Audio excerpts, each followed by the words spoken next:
Welcome to the Secrets of the Bible channel. Despite the numerous plagues in Egypt and the parting of the Red Sea, along with various other wonders and miracles, Moses showed a certain apprehension regarding a giant from the land of Canaan, known as Og, the king of Bashan. However, there's a lesser-known aspect about this king. He possesses an ancient book kept secret from most people. Few are aware of the existence of this book. It is on this subject that I will delve into in this video. Therefore, I ask that, if this content is relevant to you, please leave your like and help us by sharing it with others. This video is another in the series where we discuss the giants of antiquity as described in the sacred scriptures. The Forbidden Book of Og, the king of the giants Rephaim. Between 1940 and 1950, an abundance of texts on ancient scrolls was discovered in the Judean region. About 900 scrolls were unearthed, some in better condition than others. These documents were termed as the Dead Sea Scrolls, found in the caves of Qumran, where the ancient Jewish community of the Essenes resided. Among these texts was the oldest version of the Old Testament known to date. For the uninitiated, the Dead Sea Scrolls represent the oldest recorded version of the Holy Bible concerning the Old Testament. In addition to the books considered canonical in the current version of the Old Testament, a variety of other writings and scrolls were discovered, including the ancient Book of Enoch, mentioned in the New Testament and cited several times. Also found was the ancient Book of Jubilees, an ancient Jewish collection containing a series of precepts and teachings absent in the texts of the Book of Genesis. Also noteworthy are discoveries such as the ancient Book of the Giants, a fascinating and mysterious text, and the Book of Og, the king of the giants. According to the Aramaic Hebrew Bible, King Og of Bashan was a ruler of giant origin belonging to the tribe or race of the Rephaims, a lineage of giants. He reigned over the Amorite people in the land of Bashan and was defeated, along with his army, by Moses and his men in the Great Battle of Edrei. In Arabic literature, King Og is often mentioned as Ujib ibn Akik, which translates as Og, son of Anakah. While the Quran mentions him in the context of the prophet's stories, there are not many specific details about him. However, in the Jewish and Christian traditions, Og is known as an Amorite king, mentioned both in the Hebrew Bible and in the Old Testament of the Christian Bible. The king of the Rephite giants, Og, is introduced in the Book of Numbers as a fearsome ruler of the giants who ruled over the Amorite people. One of his previously defeated neighbors was King Sayan of Heshbon, whom Moses had conquered in the Battle of Heshbon. The kingdom of Siham originally stretched from the valley of the Jabbok torrent, where it bordered the domain of King Og, to the valley of the Arnon torrent, and from the Jordan River eastwards into the desert. Its capital was Heshbon, located east of the northern end of the Dead Sea. Sayan had taken possession of the land of Moab north of the Arnon and apparently ruled over Midian, as the leaders of Midian were called princes of Sayan. When Israel sent messengers requesting permission from Sayan to pass through his kingdom on the royal highway and promising not to take anything from the Amorites, Sayan refused permission and mobilized his army to confront Israel. He was defeated and killed in Jahaz. Og, in turn, was an Amorite king, the ruler of Bashan, who possessed 70 walled cities and numerous cities without walls. Its capital was Ashtaroth, an important city in Bashan, dedicated to the goddess Astarte, often mentioned in the Bible as a site of pagan worship.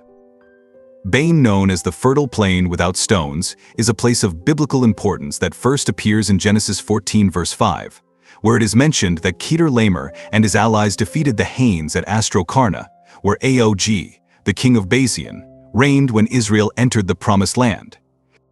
Og tried to resist, but was completely defeated. Numbers 2133-35, Deuteronomy 3, 1-7. This region extended from Gilead in the south to Mount Hermon in the north, and from the Jordan River in the west to the Sea of Chinnereth in the east. Along with half of Gilead, it was allotted to the half-tribe of Manasseh, Joshua 13 verses 29-31. Golan, one of the cities of Bashan, became a city of refuge, Joshua 21 verse 27. Argob in Bashan was one of the administrative districts under Solomon's reign, 1 Kings 4 verse 13. The cities of Bashan were conquered by Hazael, 2 Kings 10 verses 32-33, but soon afterward were recovered by Jehosh, 2 Kings 13 verse 25, who defeated the Syrians in 3 battles as prophesied by Elisha. Since then, Bashan has nearly vanished from history. Though tales persist of the wild flocks that grazed its fertile lands, Ezekiel 39 verse 18, Psalms 22 verse 12, the oaks of its forests, Isaiah 2 verse 13, Ezekiel 27 verse 6, Zechariah 11 verse 2, and the beauty of its vast plains, Amos 4 verse 1, Jeremiah 50 verse 19. After the initial conquest, the name Gilead came to be used to refer to the entire region beyond the Jordan. After the exile, Bashan was divided into 4 districts. As described in the scriptures, in the book of Numbers, chapter 21, and Deuteronomy, chapter 3, Moses feared Og, the king of Bashan, because of his gigantic stature in ancient times. When we headed towards the land of Bashan, Og and his army attacked us in Edrei. However, the Lord told me not to fear Og. This account demonstrates Moses' fear of Og, a topic discussed by many rabbis. Even after witnessing the plagues in Egypt, the parting of the sea, and many other prodigies and miracles, Moses still harbored this fear for Og. But now, in relation to the ancient text of Og, the king of the giants, there is an ancient manuscript that was discovered at Qumran, along with the Dead Sea Scrolls and other documents. Its dating goes back to about 2,000 years, but its scriptures indicate an even more remote origin, especially in its narratives. Now, I will share with you all chapter 7 of the book of Og, the king of the giants, highlighting a few verses so that you can get a glimpse of this ancient text. It is important to mention that the texts are quite damaged, so I will only be able to read a part to give an idea of the content present in the book of Og, the king of the giants. In chapter 7 of the book of Og, the king of the giants, Og's last words to Moses are uttered. "What do you think, worm of Israel, that I was not in the great mountains, above the waters that covered the mountains of the flood? You have never touched the sky, nor have you ever been taller than 2 cubits, than the greatest of men. My intent is to observe your entrails and witness your death. No evil of the earth will guide me, just as it happened with Nimrod, that circumcised Nephilim worm. I am Og of Bashan, the greatest of the giants of this land. What can you do with me, except prepare for your own death? So I ask you, are you prepared to die, Moses? I saw you crawling toward the light. I saw your mother in Egypt witness the death of babies. Is that why you come to wage war against me? Is that why you desire war with me? No evil will guide me to cut you down with force, you corrupt one, your God, your small and weak warrior men. I will spit on your men, on your warriors, who together resemble a heap of gathered ants." This excerpt from the book of Og, the king of the giants, can be interpreted in different ways, taking into account the references to Moses' mother in Egypt, the death of babies, and the idea of Moses dragging himself into the light, which can represent your knowledge about God. Og's mention of the mountains above the waters of the flood can be seen as an affirmation of his survival of the flood, suggesting that he was a giant who withstood the cataclysm. Leave your interpretations of this excerpt from the book of Og, the king of the giants, in the comments. In the book of Deuteronomy, in chapter 3, verse 11, and later in the books of Numbers and Joshua, Og is called the last of the kings of the giants. The term Rephaim is a word of Semitic origin, probably found in Phoenician, Hebrew, and Aramaic, with several meanings, including revived ghosts and hauntings.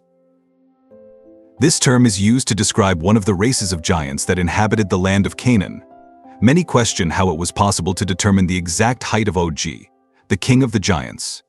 This question is quite simple, as Deuteronomy, in chapter 3, verse 11, states that Og's bed was made of iron to support his weight. He was an immense and very heavy being, about 9 cubits long and 4 cubits wide, which is approximately 18 feet 6 inches long and 8 feet wide. Therefore, Og was an immense giant, and from the measurement of his bed, which some believe to be where he slept, while others suggest that it was actually his sarcophagus, we can infer his size dimension. Many believe that the famous bed of Og, the king of Bashan, could simply be a bed on which Og lay, and it became quite famous in the region, even being hidden in a city in the land of Amun. One curious aspect to highlight is that the region north of the Jabbok River, or Bashan, the land of the Rephaim, contains hundreds of megalithic stone tombs called dolmens, dating from the 5th to the 3rd millennium BC. In 1918, archaeologists discovered in Jordan a remarkable ancient dolmen that certainly corresponded to the approximate dimensions of the famous bed of Og, the king of Bashan, as described in the Bible.